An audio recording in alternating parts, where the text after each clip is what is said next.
안녕하세요. 말씀 베이커리 702번째 시간 기도하심으로 시작하겠습니다. 거룩하신 주님 감사합니다. 주님의 말씀을 묵상합니다. 성령님께서 말씀에 조명이 되어 주시옵소서. 우리 주 예수 그리스도님의 이름으로 기도합니다. 아멘. 네, 오늘 보실 말씀은 사무엘 하 2장 1절에서 11절까지의 말씀을 함께 보도록 하겠습니다. 이런 일이 일어난 뒤에 다윗이 주님께 제가 유다에 있는 성읍으로 올라가도 됩니까? 하고 여쭈었다. 자, 사울이 죽었습니다. 자신을 죽이고자 했던 사울. 그 사울을 피해서 사실 시글락까지 온 거였거든요. 자, 이제 사울이 없어졌기 때문에 자신의 고향 유다로 가도 됩니다. 그런데 다윗은 이 와중에도 하나님의 뜻을 구하는 모습을 보여주고 있습니다.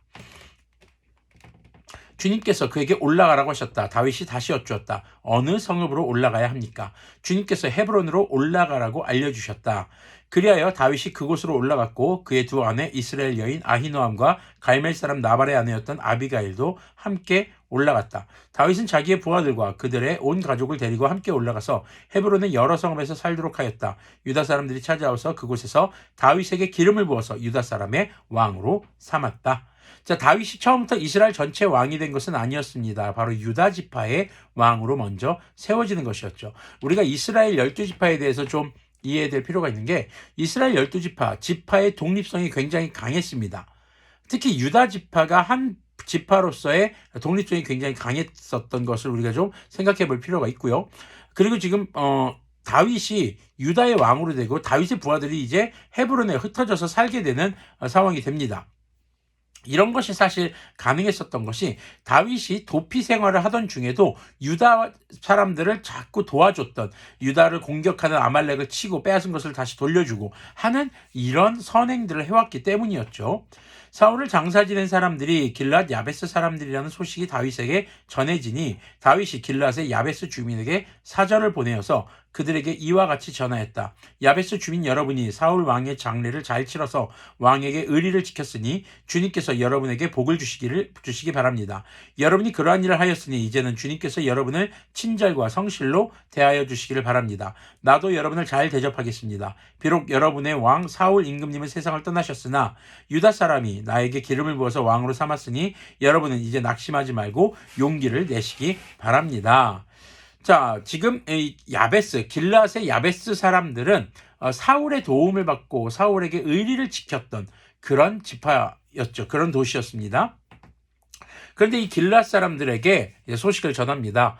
그대들이 사울 왕에게 이렇게 끝까지 의리를 지킨 것을 하나님께서 복을 주실 겁니다. 그리고 저도 당신들을 잘 섬기도록 하겠습니다.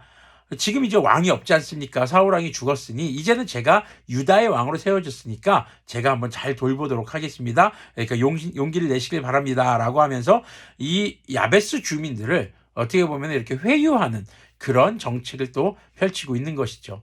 어떻게 보면 사울이 자신의 정적입니다. 자신을 죽이려고 했던 인물이고요. 그리고 그 사울을 따르던 사람들을 어떻게 보면 숙청할 수도 있는 거죠. 하지만 다윗은 그러지 않습니다. 다윗은 그들을 품고 가기를, 그들과 함께 가기를 원하고 있는 모습을 보여주고 있는 것이죠. 자, 그런데 8절을 보니까요. 넬의 아들 아브넬은 사울의 군대 사령관인데 그가 사울의 아들 이스보셋을 데리고 마하나임으로 건너갔다. 자, 아브넬, 사울이 살아있을 때 바로 이스라엘의 2인자였습니다. 사울 다음 가는 권력을 가진 사람이 아브넬 장군이었죠. 자, 거기에서 그는 이스보셋을 왕으로 삼아서 길앗과 아슬과 이스라엘과 에브라임과 베냐민과 온 이스라엘을 다스리게 하였다. 보면은요, 사울에게 아들이 하나 지금 남아 있었는데 이스보셋, 이 이스보셋을 왕으로 세웁니다. 누가요? 아브넬이요. 아브넬은 지금 왕 위에 어떻게 보면 군림하고 있는 사람으로 있는 것이죠. 그러니까 왕을 자기가 세우고 실권을 장악하는 그런 모습을 지금 보이고 있는 것입니다. 사울의 아들 이스보셋은 이스라엘의 왕이 될 때 40살이었다. 그는 2해 동안 다스렸다. 유다 족속은 다윗을 따랐는데 다윗이 유다 족속의 왕으로 헤브론에서 다스린 기간은 7해 6달이다. 자, 7해 6달 다스리고 다윗이 왕위가 끝났을까요? 아닙니다. 그 이후에는 바로 통일 왕국 이스라엘 전체 12지파를 통일해서 다스리는 전체의 왕이 되는 그런 일이 이제 나중에 일어나게 되죠. 자, 지금 이렇게 10절과 11절은요. 지금 아브넬에 의해서 세워진 이스보셋은 2해 동안 만에 왕으로 끝이 납니다. 하지만 다윗은 유다 족속의 왕으로서 7해 6달을 다스리고 그리고 이제 이스라엘 전체 통일 왕국의 왕이 되는 그런 시작을 알리게 되는 말씀으로 오늘 말씀이 마무리가 됩니다. 자, 오늘 말씀을 보면은요, 위험이 사라졌습니다. 이젠 가도 됩니다. 가고 싶었겠죠. 고향으로 오고 싶었겠죠. 그런데 하고 싶다고 하지 않는 다윗의 모습. 아무런 거리낌도 없습니다. 막을 사람도 없습니다. 어떻게 보면 돌아가는 것이 당연한 일입니다. 그런데도 쫓길 때에도 그랬지만 다윗은 여전히 하나님께 여쭙고 있습니다. 우리 그런 찬양이 있죠. 나의 가는 길 주님이 인도하시네. 내가 가만히 있는데 인도하실까요? 아니요. 주님의 뜻에 순종하고 주님의 뜻을 구할 때 우리는 주님의 인도하심을 경험하게 되는 것이죠.